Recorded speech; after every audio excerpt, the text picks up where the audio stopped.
All right, so here's a little history. I got some money in high school, and I got $250, and I went to Rogue Music on 30th Street, and I wanted to go and buy a black and white Rickenbacker like Paul Weller in the Jam. And I was looking at that Rickenbacker. I was like, "Fuck, I got $250. I'm ready to go." And then I saw an 808, the Roland TR 808. And I was like, Dick is the guy that owns the place. I said, Dick, how much is that? And he goes, $250. And so I was like, do I buy the Rickenbacker? I already have a guitar, but it's not the cool Paul Weller guitar. Or do I get the drum machine? I kind of want a drum machine. Like I never had one. And everybody's like talking about drum machines, so I should get this one. And so I got it. You can do a little insert of that 808 right there. So I bought the 808 instead of the guitar. I was just like plugged that in, my little shitty like Emerson speakers, like it sounded awesome. And I was like, this is what I want to do. And that's how I got into it. And I just, wanted to make, I just got into it. I don't know, I didn't know that was something that I knew how to do. And I did. And I got into it. And I made the beat for LL Cool J's first record. I've heard that. That's right. You're welcome. Well, the other thing is that I kind of discovered LL Cool J. I mean, that's a whole other, I didn't want to say that or get into that story, but since we're on the subject, I used to be at Rick's place all the time, and he had just started Def Jam Records, and he had one 12-inch out by T. La Rock and Jazzy J. And then people started sending him demo tapes, and I was the one that listened to the demo tape. So if you sent a demo tape back in 1984 and didn't get signed, I apologize. But I got one around 85 from a kid who called himself LL Cool J. And I said, man, this is really good, Ricky, you got to check it out. In the early 80s and, around that time, late 70s, early 80s, when rap was getting played on the radio, I mean, we're, in New York City, downtown New York, like you heard, Rapper's Delight, and you heard, rap music on the radio in New York. Well, and so all of us on the hardcore scene, we all love rap music too, and it was just starting to, spread throughout New York. We were a punk band, and we were really, all we were listening to was rap music at that point. So we were like, well, we should, make what we love. And so we were playing, our shows, we would play like half punk and then half rap. The shows we played was just our friends anyways, so it wasn't like there was some weird thing happening. It was like, oh yeah, Adam and Mike love rap music, and we do too. And so it's like, we're all, all of us were changing. It wasn't just the three of us, it was our whole group of friends. Hank was telling me about pause tapes. Did you guys ever do? Oh man, I got pause tapes. I was a pause tape battler. I mean, shit. Oh yeah.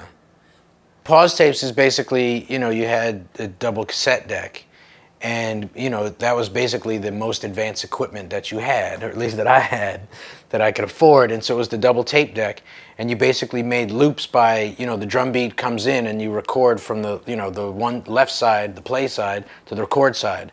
And so you'd have to just get the pause button just right. So when the beat came up, you'd unpause it, and the beat would go, and then you'd have to pause it just perfectly before the music started.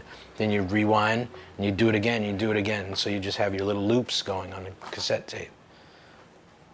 That's some caveman shit. That's what we used to work with, banging stones together to make a fire. And that's the other thing, is you smoke a lot of weed and you make pause tapes, and then you try to play it for somebody, and people are like, why am I listening to this? Who cares? All right, so basically, Yauk and our friend Tom wrote the song "Fight for Your Right to Party." They had a band called Brooklyn, and they were like, "What's the stupidest thing we can come up with? What's like we need an anthem, and what's really the stupidest thing we can come up with?" So they were like, "You got to fight for your right to party." And so it was like this thing we were like making fun of like frat jock dudes or whatever, and we're like, "You got to fight for your right to party," and and then we started playing shows, and we're like, drink tickets, free drinks, and then like more people are listening to us, so we're like getting paid more money, and then we're going to places, and just like one of those things that become what you hate theory sometimes. And then, you're just all f***ed up, and you're like, yeah, man, you gotta fight for your right to party, f*** it. And then, that got kind of tired, kind of fast, and so we're like, and we did blow up kind of fast, big, in 86, 87. A lot of 1987 was a kind of oh shit moment like that, where, you're like, you have this joke song, you're like, fight for the party, and everybody on it says, yeah, f yeah, dude, we gotta fight for the party. And I'm kind of like, yeah, that's right. We do. Wait a minute, whoa, it's all kind of happening too fast.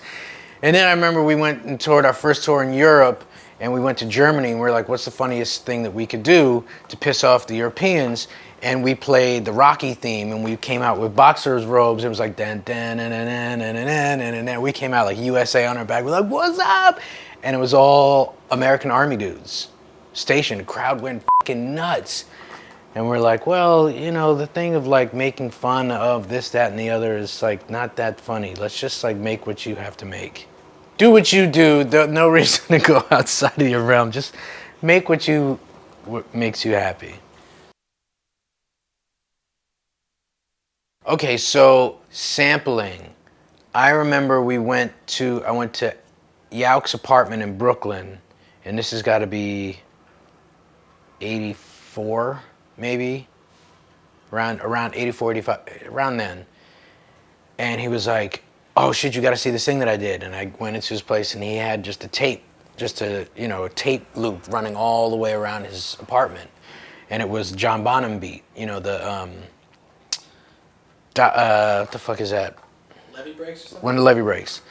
And levee breaks, and he's got it like, you know, the tape deck, and he's got a piece of tape going all the way around. It's getting, you know, by like a mic stand, a chair, and it's just going around, you know, that beat. And who knew? Who knew you could do that? I didn't know. And he's like, yeah, tape loops, you know, like Jimi Hendrix used to do it, and Sly Stone used to do it. And I was like, oh shit, that's fucking cool. If you could have the drum beat going, then why not have you know, Super Sperm playing, or, you know, any of those breaks or any of those grooves or whatever, and why not, you know, rap on those like you were just doing, you know, a couple years ago. I believe that Beastie Boys is the first legal document to use the word sample in terms of a music license infringement. I don't know how much I'm allowed to talk about that, but yeah, lawsuit. Jimmy Castor Bunch, Hey Leroy, we used their record and they sued us, which I'm sure someone played them like, that's our record on their record. How does that make sense? And so, you know, they were like, you know, you should pay us, which makes sense. And we used plenty of it. And so they were like, you know, it's a sample of music and blah, blah, blah. So that's what I believe, or I've been told, that Beastie Boys was the first sample lawsuit. We didn't really call it sampling. What do you call it? You know, the shack up beat. I don't know, you just called it whatever it was. Loops. Okay. But then when you would do like something that wasn't necessarily a loop, but it would just be an accent. We didn't call it samples until, you know, it all kind of caught on. Until like Paul's Boutique. You know, they just had some crazy machine that played this music. Like it was a computer thing, and I was like, that's fucking crazy. I don't even know what that is. I'm just gonna bring my records and you guys do it. For the record, I'm fine if somebody wants to take something that I've made and chop it up, and so it's like their own new thing. That's interesting to me. We played a show in LA at this club called Power Tools. And this is a little bit of history. We played the show at our friend Matt Dyke's club, Power Tools. We come on, the 808, boom, blows the whole PA up. This guy, Mario Caldato, goes up to our friend Matt and says, I told you, man, I met you a couple weeks ago and said you should let me do sound. I'm going to do sound from now on at your club. Mario and Matt met these other guys. They started the Dust Brothers of Beck fame and a lot of other things. And then Mario Caldato, when we went back to LA, we met Mario. We needed an engineer. Through him, we met, you know, all these people, and then Mario was our engineer. Mario was the guy that knew all of the stuff. Adam Yauk and Mario knew, you know, they know all of the gear stuff and techniques, and that's what Mario, you know, while we were being a band growing up, Mario was being an engineer growing up. And that's what he was into, studying how, like, Jimmy Page got his sounds, how Lee Perry got his sounds, like all the great, you know, producers and engineers and stuff. And so I was really lucky to, like, get to work with Mario because he taught me a lot in terms of how to, you know, engineer. And when we started recording with Mario for years, we worked together. He recorded everything. I mean, we have hundreds of hours of tapes of just really bad, like, jamming.